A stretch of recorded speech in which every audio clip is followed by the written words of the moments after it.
Okay, so we have now here case 2 for the sine law, which we have given two sides and an angle opposite to one of them. So it falls under sine law because we could find a pair, no?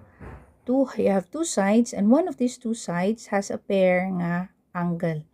Okay, so however, this one is also known as an ambiguous case because with the two sides given and an angle opposite to one of them, it does not guarantee, no? That's why it's ambiguous. It does not guarantee nga na ay triangle nga ma-form.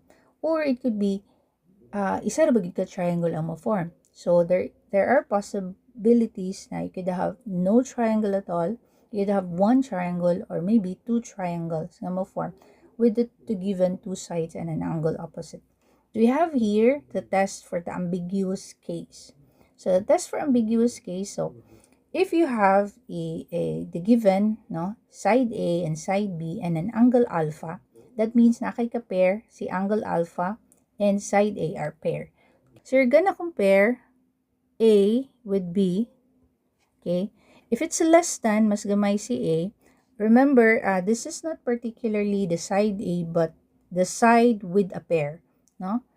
So, if A is less than B, then you have three possibilities. If A is less than B sine alpha, so this is your test. You want to check if this comparison in ani mo true gani nga less than siya, then there will be no triangle. Because if you look at the illustration, if you're A, no, it will be too short. Okay, maghanging lang siya, never siya mo touch ani nga side, so never siya mo connect. So, that would mean dili mo form ang triangle. But if ever mo connect siya, but the value would be equal, so ang form is a right triangle. Okay? But if it's greater than, okay, if A is greater than B sine alpha, then you have two triangles na mo form. So, you have here the first triangle, no, the usual nga may expect. But actually, if you move this triangle the same length, you move mo here, okay, then you can have an obtuse triangle here. That's why there are two solutions for this case, okay? And if ever from the beginning A is still greater than B, then that means you only have one triangle. So if it falls under case 2, you always have to start the solution by doing the test for the ambiguous case, so that if ever you have a triangle with no solution, now you don't have to proceed with solving the problem. Okay, or if it falls under this one with two solutions, then that would mean that you have two sets of solutions. Okay, so let's start with the test for ambiguous case. So determine the number of solutions of the following triangle. So I have put here in the right side the note, no, where given your A, B, and alpha, if it's A less than B, kung less than ang A is less than B sine alpha, then expect we have no triangle. If it's equal, we have one right triangle. If it's greater than, we have two triangles.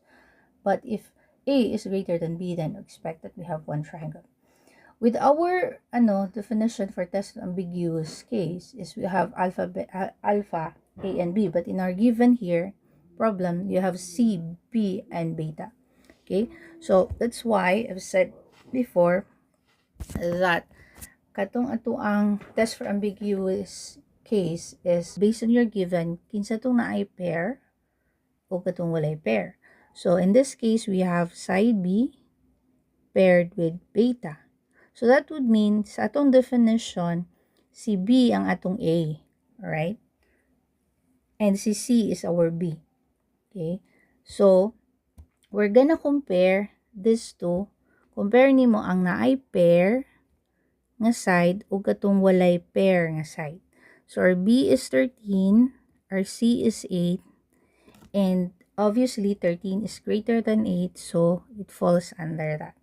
So that would mean nga this one falls under here, right?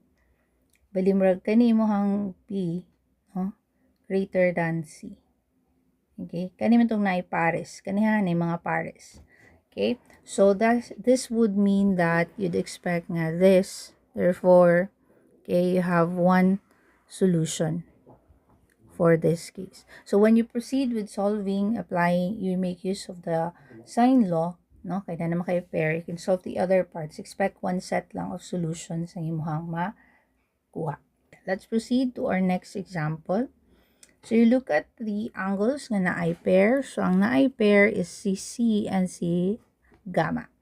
Okay, so we are gonna compare C compared with B, which is equal to 14, and this one is equal to 24. So that's obviously greater than, no? C is greater than B, then that would fall under, this falls under here. Okay, so therefore we have one solution. Okay, so then you can proceed again using the sign law to solve the triangle. Then, okay, look at the pair, natay A and angle A. So it's a pair. Okay, so that means you're gonna compare A compared to B. So A is 35, which the B is 48, which is less than. So for this first part, it falls under here. Okay, so we proceed with the next step, which is A compared it with B sine A. Okay, so you have, pila man eh, A is 35, si B is 48, sine 110. This one is 45.009, which is less than. Okay, since it's less than, so it falls under this one. So we still have one triangle, no triangle. Therefore, we have no solution on this one. Okay, next, let's have the fifth one. Okay, so ang pair ani is si A and angle A and A, side A. So we're gonna compare A with C, which is 106, and then this is 152. It's less than, so it falls under here. This one falls under here. Okay, and then we proceed with the test. So you have C sine A, okay, compared to A. This is 106 compared with 152 sine, so alpha is 29, okay, and that would 73.691, which is, no, see, 106 is greater than 73. This would mean for this case, this falls under here. So we'd expect that we have two solutions. Therefore, you have two solutions or two triangles ang mo-form for this case. Alright?